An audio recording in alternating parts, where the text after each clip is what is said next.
Welcome to the latest edition of Obesity Updates, covering breakthroughs in the past 2 weeks, brought to you by Lucid Quest. Gan Lee has initiated Phase 3 of its Gradual 3 trial in China, testing its once-monthly GLP-1 receptor agonist, Bofanglutide, for obesity. This 24-week trial targets adults with overweight or obesity and is designed to assess weight change. The key goal of the trial is to evaluate the efficacy of this longer-acting formulation, which could lead to better maintenance of weight loss and increased adherence due to fewer injections.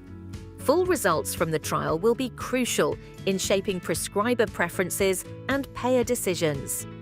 Novo Nordisk's Amycretin, a dual GLP-1 and amylin agonist, has met its primary endpoints in a Phase 2 trial for type 2 diabetes.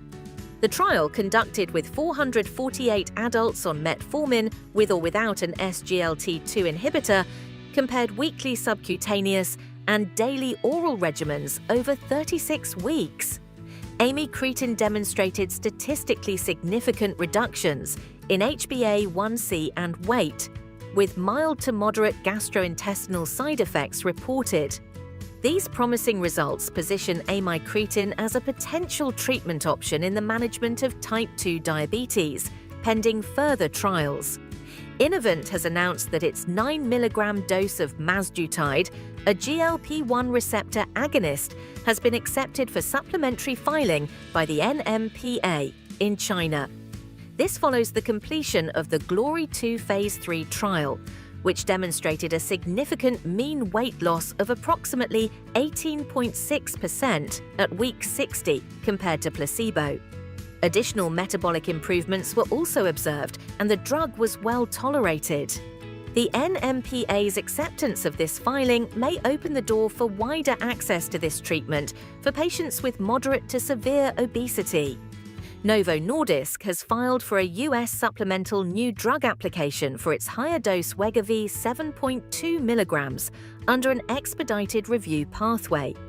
The filing is based on data from the Step-Up Phase 3 trial, which compared the 7.2 mg dose to the standard 2.4 mg and placebo. The study found that the higher dose led to significantly greater mean weight loss compared to the lower dose, potentially offering a more effective treatment option for those struggling with obesity.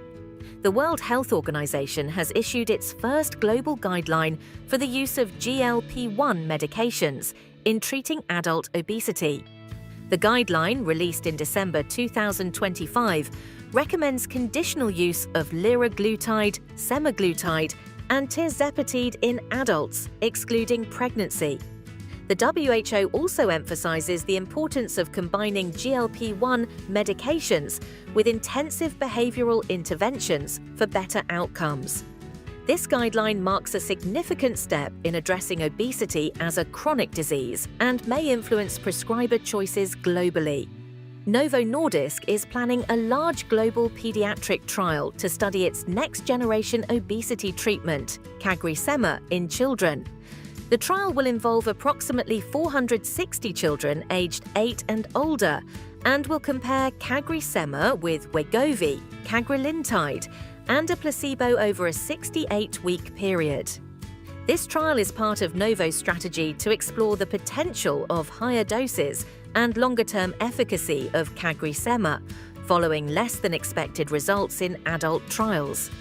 Hanmi Pharmaceuticals has received a rapid review designation from the South Korean MFDS for its novel obesity treatment, epeglenitide.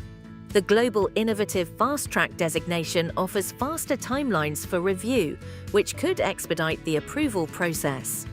This recognition highlights epeglenitide's potential as an innovative treatment for obesity in South Korea, where Phase 3 data from a 40-week study have already shown promising results. Lilly's Mounjaro has been added to China's National Reimbursement Drug List for the treatment of type 2 diabetes, effective January 1, 2026. This follows the earlier listing of Ozempic and provides broader access to Mounjaro for the large type 2 diabetes population in China. Mounjaro is also marketed for obesity and obstructive sleep apnea in China, further expanding its reach in the treatment of chronic conditions. Stay ahead in obesity research. Like, share, and subscribe for our updates. Visit lqventures.com or email us at info@lqventures.com.